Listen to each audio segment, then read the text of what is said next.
The Long Walk to Freedom, The Journey of Nelson Mandela. On a cold winter morning in the village of Mvezo, South Africa, a child was born to the Thembi royal family. Little did the world know that this child, named Rolihlahla Mandela, would one day become a global symbol of resistance against oppression and a beacon of hope for millions. His Xhosa name, Rolihlahla, literally meant pulling the branch of a tree, or more colloquially, troublemaker. The name seemed prophetic. Growing up in the rural countryside, young Mandela was immersed in the traditions and customs of his people. However, the scars of South Africa's colonial past were etched deeply into the lives of black South Africans. A racially segregated system, later known as apartheid, would soon formalize this inequality. Mandela was acutely aware of the injustice even as a child, but he had no idea how deeply it would shape his future. A turning point in Johannesburg. Mandela left his rural roots behind to attend school in the bustling city of Johannesburg.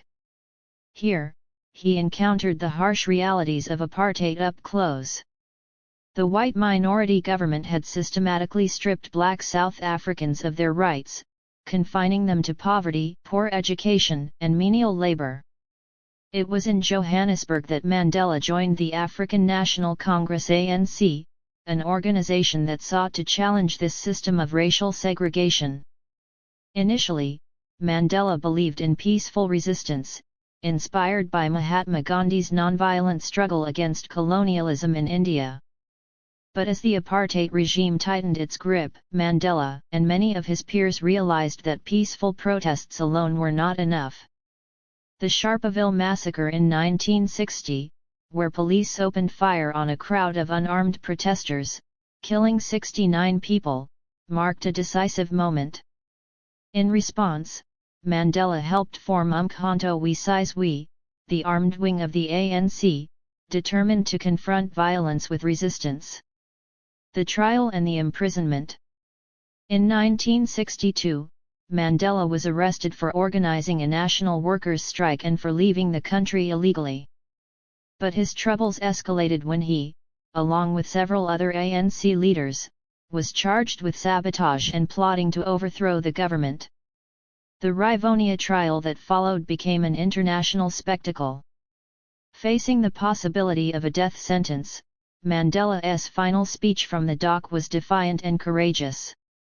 "I have cherished the ideal of a democratic and free society in which all persons live together in harmony and with equal opportunities," Mandela said. "It is an ideal which I hope to live for and to achieve. But if needs be, it is an ideal for which I am prepared to die." Mandela and his comrades were sentenced to life imprisonment. He would spend the next 27 years behind bars, much of it on the infamous Robben Island, isolated from the outside world. Years in prison, a quiet revolution.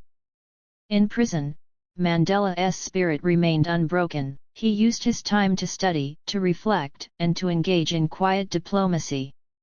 Even though he was physically confined, Mandela's influence grew beyond the prison walls. His letters and messages to the outside world became a rallying cry for those fighting apartheid. Life on Robben Island was harsh, but Mandela's determination was unwavering. The prisoners were forced to labor in a limestone quarry under the scorching sun, but Mandela treated this labor as another form of resistance. He organized secret study groups among his fellow inmates and held quiet debates, nurturing a sense of hope among them.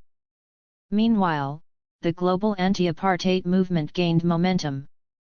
International pressure mounted on the South African government, with countries around the world imposing sanctions and boycotts. The winds of change. In the 1980s, as South Africa faced increasing domestic unrest and international isolation, whispers of change began to emerge. The apartheid government could no longer ignore the demands for reform. Mandela, now in his 70s, became the face of that change. Although still imprisoned, he engaged in secret negotiations with the government, laying the groundwork for a peaceful transition to democracy.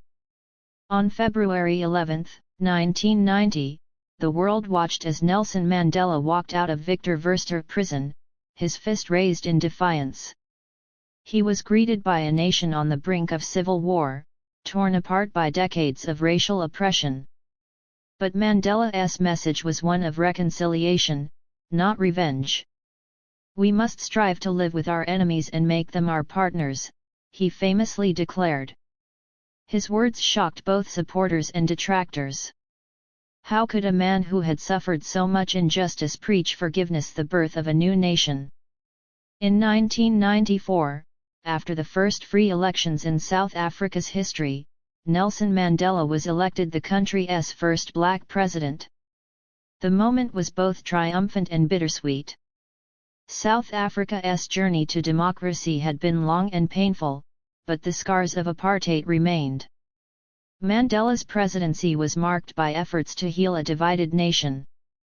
He established the Truth and Reconciliation Commission, which sought to expose the crimes committed during apartheid but also emphasized forgiveness over retribution.